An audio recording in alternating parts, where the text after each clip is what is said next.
So you want to fill your area with Pokestops in Pokemon Go. Well, you came to the right place. Let me see if I can help you out. So before we can go ahead and nominate a Pokestop in Pokemon Go, it's important to know the basics and the rules. Number one, you can only nominate Pokestops in Pokemon Go once you're level 37. If you're not level 37, check out my XP guide, how to grind XP up here, because you do need to be level 37 to actually nominate stops. But there is another criteria that was added in April 2022 for you to be able to nominate Pokestops, and that's going to be to pass a Wayfarer test. I know you're like, oh my god, a test already? The test is actually very simple, and it pretty much just asks you questions about what equals a good Pokestop, what is a bad Pokestop. As long as you watch this video and listen to what I'm saying in the good Pokestop section, you should have no problem passing the test, but I will link below some preparation guides if you're still struggling with the test. Don't worry too, if you do fail the test, I do believe you get unlimited retries, but you just have to wait 15 minutes before taking it again. A couple other things to know about Pokestops. Number one, you're actually technically nominating way stops when you're nominating in Pokemon Go. You're not guaranteed to actually have your Pokestop always appear in Pokemon Go. There is a way to know it's guaranteed, but there's a lot of people who say, oh, I nominated Pokestop, it went through, but it never appeared in Pokemon Go, because you're actually nominating something called a way stop. Way stops are things that Niantic can use across all of their games, you know, their NBA game, Pigment Bloom, Ingress. Niantic just kind of has some data on the whole world of all the Pokestops people have nominated, and they can use that in multiple different Niantic games. But of course, in Pokemon Go, these way stops appear as Pokestops. Finally, last thing to know, when you do nominate Pokestop, it's actually going to be reviewed by people like you and me, reviewers that take the time to go onto Niantic Wayfair and volunteer their time towards reviewing. Very, very rarely is it actually Niantic declining your Pokestop nominations. It's actually going to be a majority rules thing, so if a lot of people think that your Pokestop would not be a good nomination, then it'll probably be declined. But one random Joe can't come in and be like, that is a bad nomination, and his opinion is going to trump all. No, it's a majority rules thing on the reviewer websites. Plenty of people review them before it actually gets a decision whether it's good or not. Now, the question is, how do you actually get Pokestops almost guaranteed to go through? And that's to actually nominate the correct things. Reviewers, 99% of the time, if something is a good Pokestop, they will let it through. So we need to know what constitutes a good Pokestop in Pokemon Go. I'm going to direct your attention here to wayfair.niantic.com. And in here, there is 4 little tabs here breaking down what is acceptable as a good Pokestop. You'll probably already have a Wayfair account, because I do believe you need one to complete the test to nominate Pokestops. Now, there are 3 main criteria for what constitutes a good Pokestop in Pokemon Go.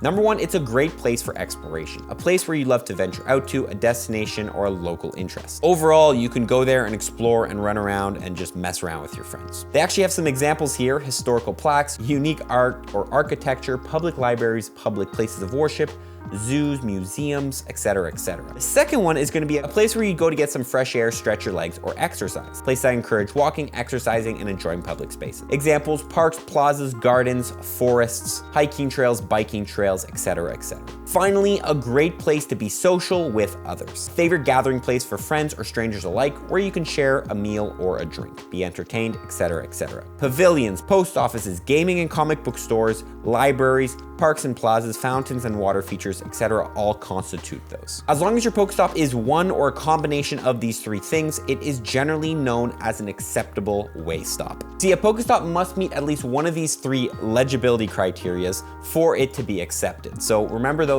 are very important. A couple other important things for something to be accepted: it needs to be a permanent, tangible, and identifiable place or object. You can't really nominate things that move. Like, you can't nominate a car, because it's like, how are you going to pin a car? Like, it's not like a moving Pokestop, imagine. It also must be safe and publicly accessible by pedestrians. Now, there's actually kind of a weird with this one, because technically the Pokestop does not need to be available to all the public. You can have technically like a play structure that is kind of hidden away in an apartment complex, and that could theoretically be a Pokestop. It doesn't have to be acceptable to everyone, just the people in that apartment complex. But what's very important is it needs to be pedestrian accessible. If you can't walk to that Pokestop in one way or another, it will not be accepted as a Pokestop. Now, to get a good idea of what is a good Pokestop, we can also take a look at what's a bad Pokestop. Let's take a look at some rejection criteria. Number one, of course, it doesn't follow into the great place for exploration, exercise, or to be social. Also, if the object is mass-produced, generic, or not visually unique or interesting, probably won't go through.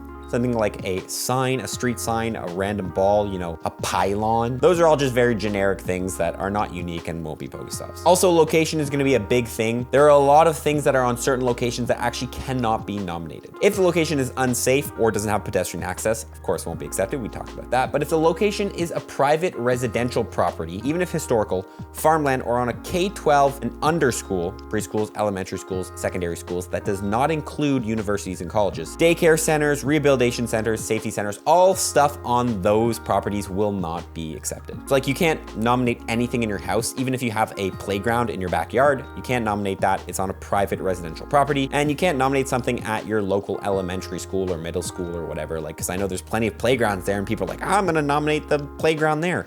Probably won't work. This is just for safety, so people are not running onto school grounds and spinning Pokestops. Also, if the location is an adult-oriented store, such as liquor store, fire range, all that stuff, it will not be accepted. Note, however, theoretically, you can actually nominate things that are on the store, not the store itself. So if there is a liquor store and there's like a mural on the liquor store, you could nominate the mural. You don't have to nominate the liquor store, but you can nominate the mural. It's a weird little thing there. Technically, you can nominate those. Also, anything that obstructs emergency services, obviously, generally not a lot of Pokestops on police stations, fire stations, military bases. You can actually nominate stuff that are on military bases, police stations, because again, not everybody needs access to it as long as there's pedestrian access. But the whole point here is that it doesn't obstruct the driveway. So you can't nominate something that might be like in the main area of the police station. But if there's like a little strip mall section and there's like a, I don't know, mural, you could theoretically nominate that. Other things like locations that are temporary obviously can't be nominated. Also sensitive locations like gravestones not associated with significant or historical figures, and cemeteries, unless it's like the gravestone of, I don't know, a very famous person, probably won't go through. And generic businesses, chains, or franchises that are not totally unique. So yeah, McDonald's, unless they pay for a sponsorship, probably not gonna be able to nominate as a Pokestop. Finally, you can check out the content guidelines here if you wanna go ahead and read up a little bit more information. But overall, if you study this page here, you should have no problem with the Wayfarer test. Before we move on, I do want to quickly note the unusual or unique local shops one. Now, because so many Pokestops have been nominated, these are mainly what everyone's nominating nowadays. They're local little, you know, jewelry shop or card shop or some sort of special unique location, restaurant, all that stuff unique to that area. We're going to talk about this later in the video, but it is very important for you to make sure that area is very unique and a very local hotspot and have a lot of proof on why that's a local hotspot. I nominated a local bakery, Adam's Bakery, and I was throwing on awards they've won and fundraisers they've ran and all sorts of stuff to really prove that's a local shop. So yes, you can get your local coffee shop or local whatever nominated. You're just gonna need to make sure to prove it's a local gem, a local hotspot that everybody pulls up to and has recognition in the community. Okay, so now we know about what can actually be Pokestops. But the next thing is we're gonna need to learn about the rules of placing Pokestops. Yes, Pokestops can't just be placed anywhere. There's actually important rules on where they can actually go. So I'm quickly gonna go through how to download a Pokestop map that'll show you all the Pokestops in Pokemon Go, and then we're gonna talk about it. So just follow the steps here. Even if you're confused, just follow the steps, get the map, and then I will explain why the map is important. Okay, first thing you wanna do is download the app Ingress. You can search Ingress, it's called Ingress Prime. You're gonna go ahead and install it. You don't have to play the game, you can if you want, but this is mainly to get an Ingress account. Okay, so we got Ingress downloaded. We're gonna go ahead and click play. It is another Niantic game. Okay, so once you're in the game, all you gotta do is click create an account here, and then you can go ahead and sign in with Facebook or Google. I already have an Ingress account, so I'm gonna skip this step, but just make sure you log into Ingress. You can then go ahead and delete this app. Just make sure you have an Ingress account. Then you're going to download the app called IITC Mobile. This is the app with the map. You go ahead and download this. You're going to go ahead and open up the app. You can skip the intro here, allow your location. And then you're going to go ahead and sign in with the same Ingress account you just created. So I'm going to go ahead and sign in real quick. Okay, so now I'm signed in. You're going to be like, oh my God, this is crazy. Don't worry about this. Don't worry how it looks. We need to get one more thing. Link below, I'm going to have the link to an extension for this app. So you go ahead, click the link that says the extension. You're going to go ahead and download the extension. Setup, by the way, for this would be different on Android versus iOS and also different on the computer. So I'll also leave a link below on how to download the plugin for the different ones. You can go ahead and read that, but it's going to be very simple. If you have Android, just click the link below. It'll download. So we're gonna go ahead and click this link here, download on Android, download again. I've downloaded in the past, but just to show you. Then we're gonna come back into the app here, click the top right in the top right corner, click plugins, click it don't show again, don't really care about this. Click in the top right, click add external plugins, click allow. And then we're gonna click our most recently downloaded thing here and install the plugin, yes, install. We're gonna go ahead and go back, reload,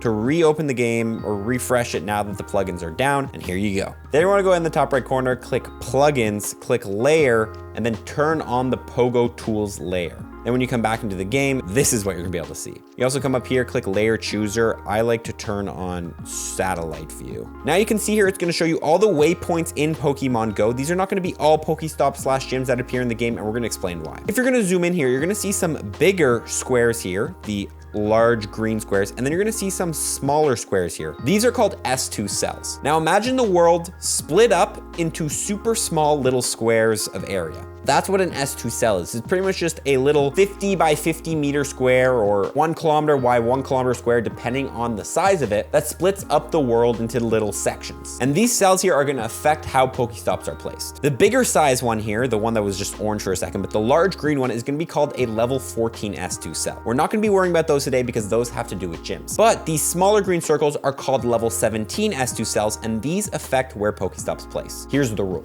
The rule in Pokemon Go is that only one Pokestop can appear in every single level 17 S2 cell. So for example, you see this square at the top here, this has one Pokestop. And then this square here has one Pokestop.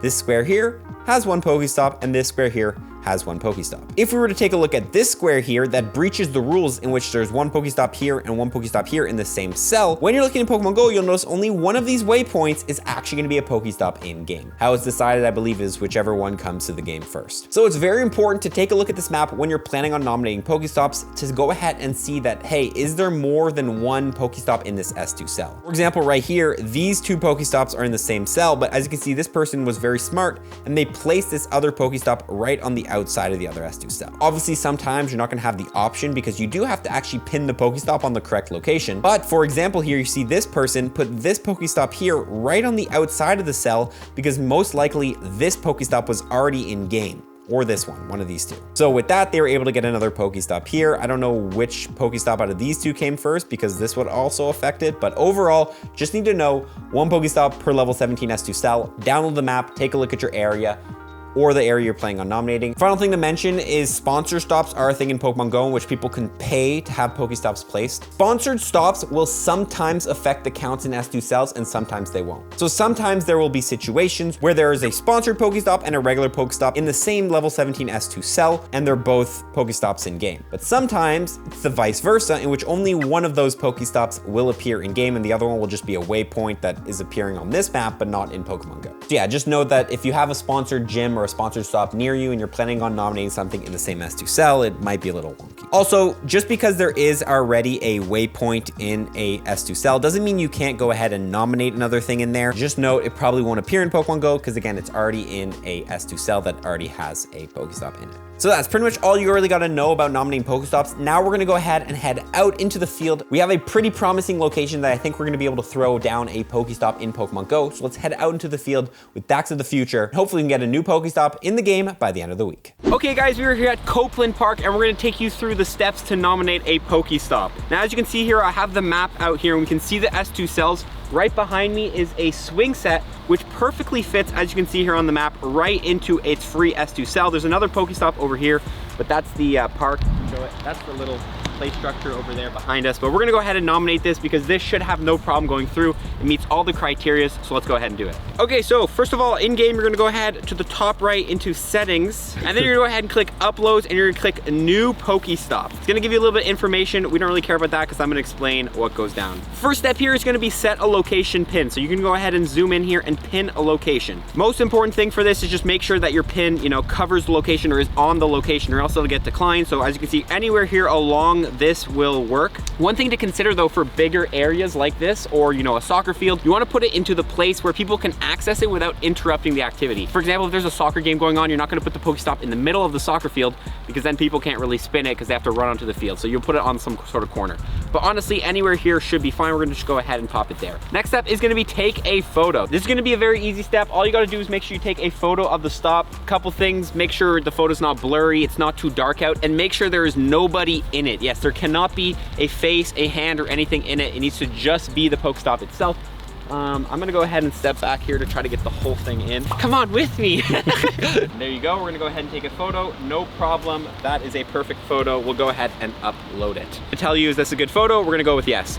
Now we need to take a supporting photo. This is gonna be a photo that will help the reviewers identify the area, make sure that this thing is actually there. Sometimes when a new construction is built, it's not on Google Maps, so a supporting photo can help identify and show that that thing is actually there and show it in perspective. So come with me here. We're gonna go ahead and take a photo from behind the Pokestop, like here. So if you see, my supporting photo will be of the swing set, and in the background, you can go ahead and see that play structure over there, which is already a Pokestop in game. So people who are reviewing it will say, okay, this Pokestop is here, and it's in relation over there based on this supporting photo. A couple things to note about the supporting photo: don't make it identical to your first photo, and also make sure the Pokestop is still in it. It's not like take a photo, turn around, take a photo. It's take a photo and then find another angle for your supporting photo. So we're gonna go ahead and click no problem. That is gonna be our surrounding area. Now we need to go ahead and give the thing a title and a description. Couple notes for the photo: don't make it too long, don't make it too short, make it the perfect length and as much words as you need to describe it as short as possible. Also, don't use the word new in the title, because Pokestops are timeless, and something that's new today, when it's a Pokestop in 5 years, is not gonna be new anymore. This is a pretty easy description. We're just gonna go ahead and call it Copeland Park swing set, because that's literally what it is. It's a swing set at Copeland Park. Okay, now we have to describe the Pokestop. Add a description. Overall description should just describe what the thing does. For example, this is going to be a swing set that the community can play on. Overall, just make sure you have no misspells in your description. Personal identification information has no in-game references, because remember, this Pokestop/POI could be used in other games, so it's not just going to be a Pokemon Go thing. It could be used in Ingress and other Niantic games, and sometimes it can be useful to actually write your description in Google Docs or keep notes first and then input it here. We're gonna go ahead with that description. Now we have to categorize this location. We're gonna search swing set. That's not gonna be something. We can search park. Playground set, we'll go with that. Like, for example, fire station is an option here. It's because the list of categories here is taken from some other game, but just because the category is on here and you're trying to nominate something doesn't mean it's actually going to be allowed. Nonetheless, we're going to go with playground set, and that's going to be pretty much be our nomination as a whole. Now, when we click confirm, it's going to ask us show why your nomination is important. This is called the supporting information. This is extra information you can add. This is especially useful when you're nominating things that are supposedly important in your community, like a local hotspot, because this is how you're going to prove that it's a local hotspot. For something like a play set or a park or something that's clearly a legible nomination, you're not going to have to add too much. Overall, I'm just going to say this is a great place for the local community to meet up. Something simple like that should have no problem going through. A couple of notes about the supporting information: don't make it too long. No one wants to really read an essay. Make it as short as you can while getting all the information you want to get across. This is also a great place to add links if there's any sort of links you want to show off to add legibility. If, for example, if a local restaurant, you're nominating it and it won an award, you can go ahead and link the award there, so it kind of gives some credibility to the restaurant. Address any concerns for the nomination if there's some sketchy things. Like, for example, there's actually a school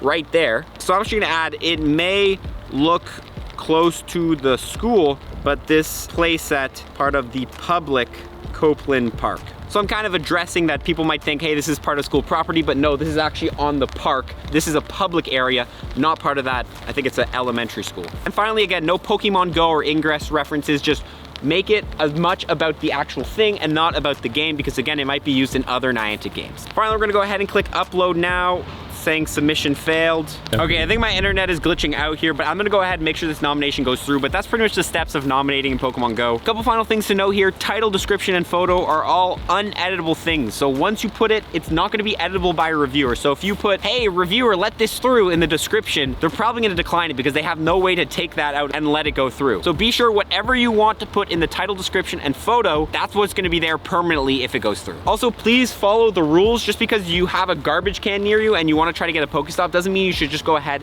and nominate it just for the sake of, oh, maybe it'll go through. Reviewers take a lot of time going through all the reviews that are submitted, and their time is precious, so let's not waste it by nominating things that are actually bad. Okay, nonetheless, I'm gonna go ahead and put this review, and we're gonna see you guys back in a couple days, hopefully, when this nomination finally gets accepted and we'll be able to spin it in Pokemon Go. Cross our fingers it goes through. We'll see you in a couple days. Peace. 3 days later. Okay guys, and about 3 days later, as you can see here, we're at the same park, and there it is, the new Pokestop Copeland Park swing set has officially been accepted in Pokemon Go in only 3 days time. And yeah, that's pretty much the process. I hope this video helped you guys explain how to get Pokestops in Pokemon Go. I highly recommend you guys join the Wayfarer Discord, which I'm going to link below. That Discord is great for any new Wayfarers, and they are a huge help. Shout out to all the people in that Discord as well, because they did help me organize and prep this video. So if you ever have questions, feel free to just go into one of the channels there, maybe general, and be like, hey, is this a good nomination? Can I get some help with this, etc., etc., and they'll be able to help you, no problem. Another thing to note, if your Pokestop does get declined every single month, you have opportunity to appeal your Pokestop once in the Wayfair website. Feel free to go onto the website